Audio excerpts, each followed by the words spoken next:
Desa Koto Masjid atau Kampung Patin cukup populer di Provinsi.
Nah, kenapa kami ke perikanan itu adalah karena potensi desa ataupun desa kami ini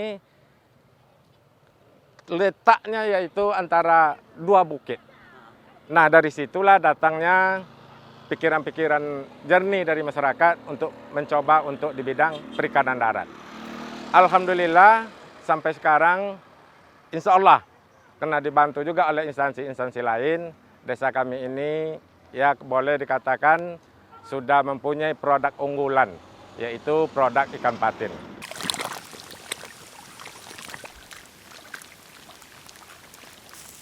Selain penghasil patin, Desa Koto Masjid juga mempunyai sejarah dan cerita yang akan selalu dikenang oleh masyarakatnya.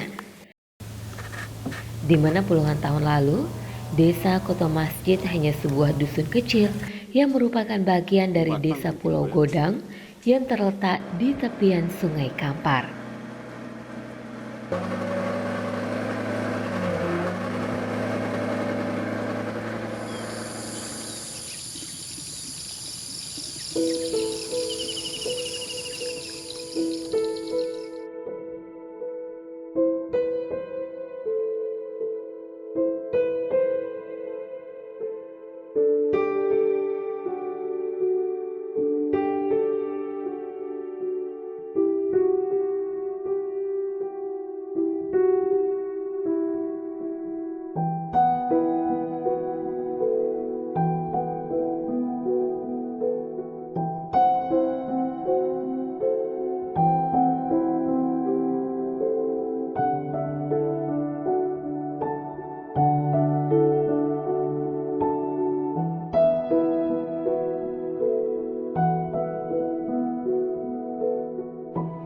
Yang dipakai nama Koto Masjid pun yang dusun satu Koto Masjid tuh. Namun tahun 1992, sebanyak 592 kepala keluarga di Desa Pulau Godang harus rela pemukiman mereka direndam untuk pembangunan waduk PLTA Koto Panjang dan direlokasi ke tempat sekarang ini.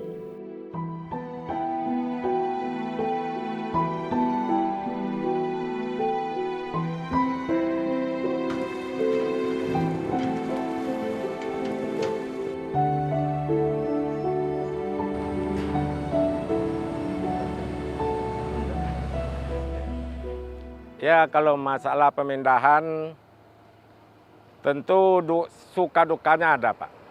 Meninggalkan kampung lama tumpah darah kita dan meninggalkan kuburan-kuburan lama kan. Tapi alhamdulillah berkat kerjasama kami di atas ini semua kenangan itu bisa kami hapus dengan kenang-kenangan yang baru. Kampung lama kami dulu, Pak, itu termasuk suatu kampung yang menjadi suatu tembok untuk melawan penjajahan Belanda dulu, Pak. Berarti itu adalah kampung bersejarah juga. Sehingga di sana dulu terdapat di sana makam dan tugu. Sehingga ceritanya, Pak, makam dan tugu itu sekarang yang dipindahkan ke makam Kusuma Dharma Pekanbaru. Sedangkan yang di kampung asli itu dulu namanya makam Taman Kusuma Bintolo.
Zulkifli atau Haji Zul adalah sosok yang cukup berpengaruh dalam menggerakkan warga Koto Masjid menjadi petani ikan patin.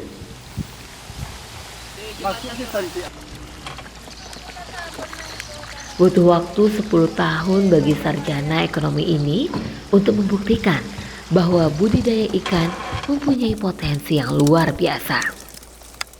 Apalagi harga karet yang merupakan mata pencarian utama masyarakat desa Koto Masjid pada masa itu terus anjlok, sehingga mau tidak mau dirinya terpaksa banting setir menjadi petani ikan.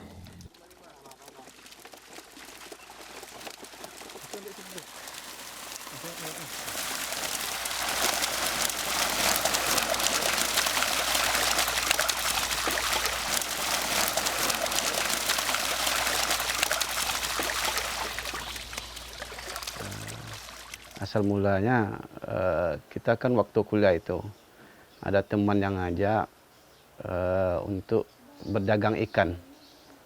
Jadi kebetulan di desa Koto Masjid ini udah ada petani-petani ikan, ibaratnya belum modern gitu, masih manual sistem pakannya.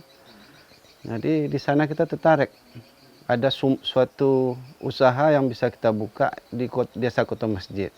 Salah satunya kita mengambil ikan untuk bisa disuplai ke daerah lain.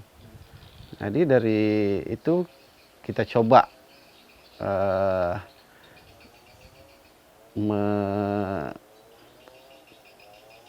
memasarkan ikan ini ke Jambi, ke Provinsi Jambi. Awalnya ke Provinsi Jambi. Alhamdulillah dalam prosesnya berjalan lancar gitu. Jadi dari situ kita tambah tertarik karena pasarnya kita udah ada gitu. Pasarnya udah ada, kita tentu mau bikin budidayanya supaya usaha ini menyambung gitu. Nah, dengan adanya budidaya, pasar kita udah ada, berarti udah terbentuk dua sistem dari perikanan ini. Kita budidaya, kita yang memasarkan gitu. Itu pada dasarnya dari situ kita memulainya gitu.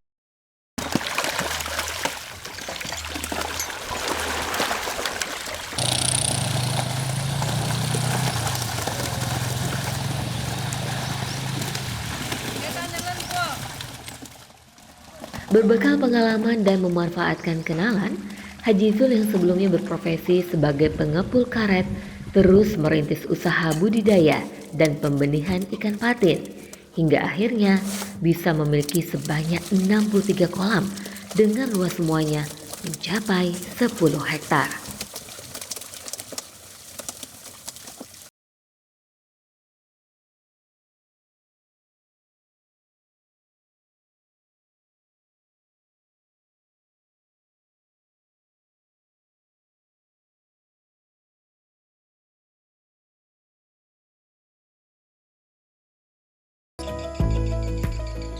Jatuh bangun adalah hal yang biasa bagi Haji Zul. Bahkan cemoohan orang menjadi pelacut dan motivasi bagi dirinya untuk bangkit lagi menjadi petani ikan masa depan. Ya, memang dari awal kita menjalankan usaha ini memang bersama ibu lah ya, sama istri. Awal-awal kita membina, awal-awal kita bikin pakan, memang sangat sedih sekali gitu. Tapi macam mana?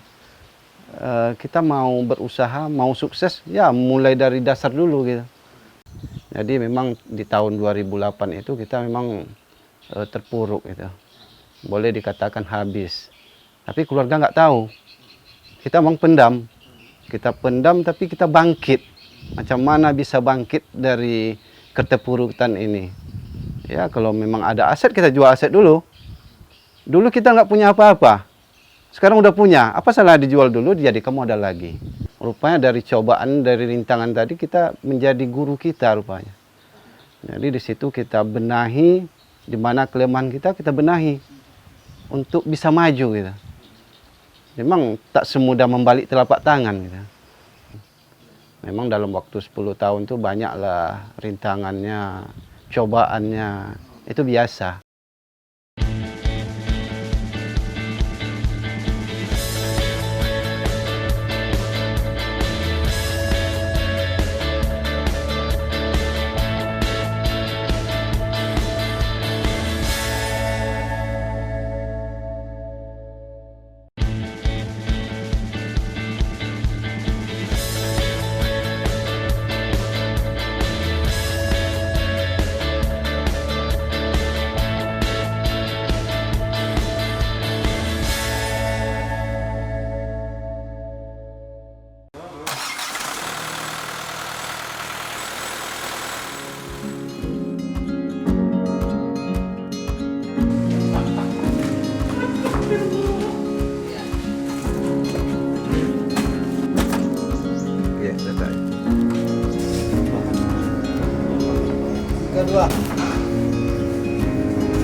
Tidak puas hanya dengan budidaya dan pembenihan, Haji Zul terus mengembangkan peluang baru dalam ternak ikan patin ini.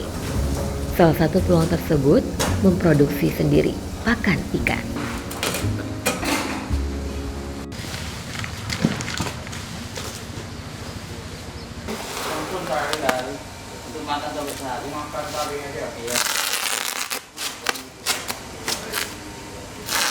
Besarnya biaya pakan ternak dengan kualitas yang tidak terjamin menjadi ide Haji Zul memproduksi pakan ikan sendiri.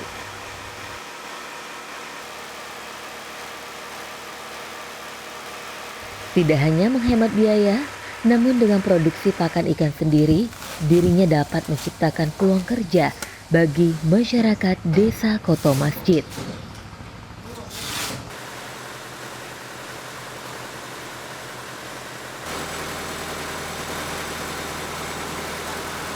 Saat ini, Haji Zul telah mempekerjakan sampai 15 orang, mulai dari pekerja untuk produksi pakan ikan sampai pekerja untuk memanen ikan yang setiap hari dilakukan.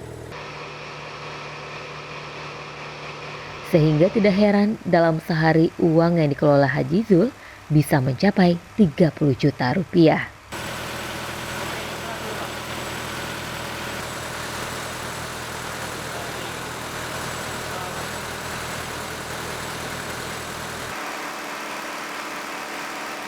Ya prinsipnya macam mana kita bisa menjalankan usaha ini lebih baik ke depannya dan bisa merangkul orang lain, terutama untuk bisa membuka lapangan kerja. Jadi orang bisa bekerja sama kita. Kita berharap juga doa-doa mereka itu yang makbul gitu daripada doa kita.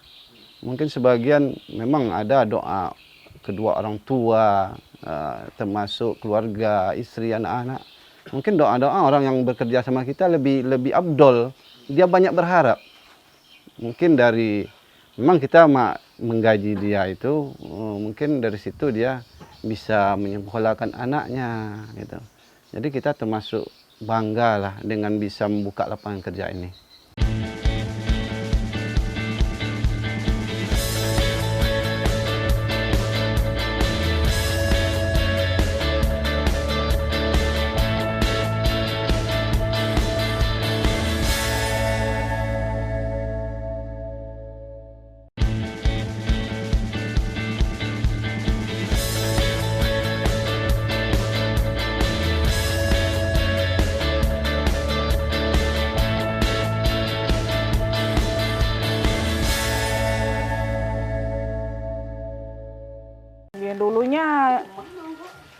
motong ikut deres sama suami. Ya pas-pas untuk makan aja lah Bang, dibilangkan, diberatkan kan. Karena kan harga karet ini kan nggak stabil Bang. Kalau ada ini kan bisa membantu perekonomian, bisa bantu-bantu lah. Dinyucikan ini biasanya 4,5, 1 minggu itu 4 kali kerja. Dalam sebulan kadang 16, kadang 18 dapat juga.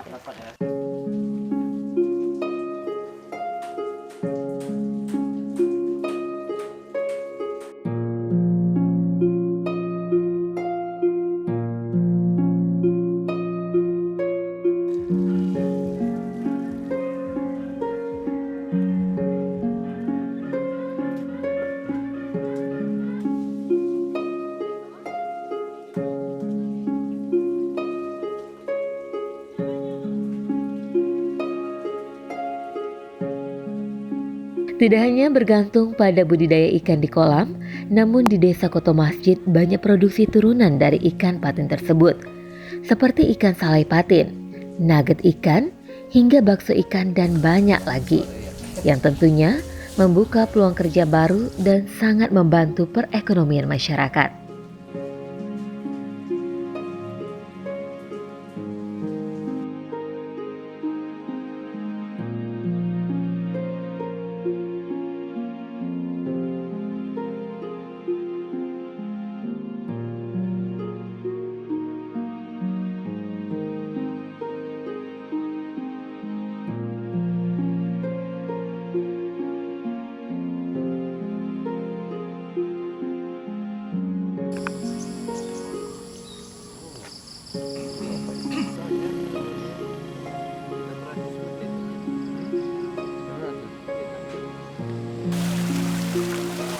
Melihat Desa Koto Masjid puluhan tahun lalu dengan kondisi saat ini menjadi kepuasan tersendiri bagi Haji Zul dan masyarakat lainnya. Karena usaha mereka membangun desa ini tidak sia-sia. Bahkan saat ini, desa mereka merupakan salah satu sentra budidaya patin terbesar di Riau.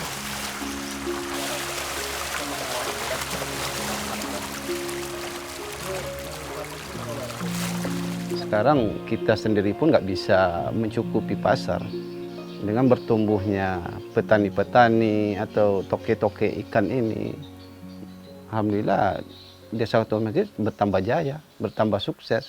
Ada suatu kebanggaan dari pribadi kita, karena dari awalnya kita bisa memasarkan ikan petani yang ada di Koto Masjid. Mungkin dari kita bisa memasarkan petani-petani tumbuh, satu persatu tumbuh. Sekarang udah banyak. Alhamdulillah kehidupan masyarakat Desa Koto Masjid sampai hari ini boleh dikatakan 80% dari hasil perikanan ikan patin. Gitu.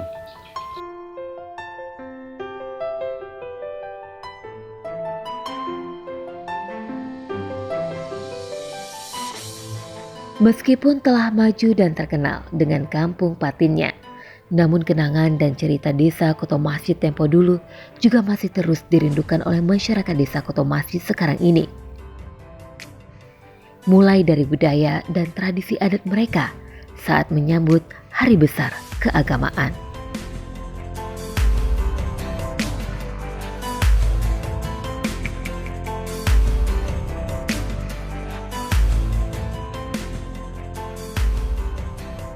Kami rindukan di kampung lama itu Pak, yang pertama sekali yaitu adat budaya. Kalau dulu memasuki bulan suci Ramadan itu Pak, kami namanya mandi berlimau itu di Sungai Kampar kami yang hamparan dan luas itu Pak. Sembahyang asar di pulaunya itu dan menziarahi masjid tua kami yang pertama ada di desa kami itu Pak. Itulah kenangannya. Ya sekarang ada sih, ada, tapi tentu tidak sama lagi dengan yang dahulunya.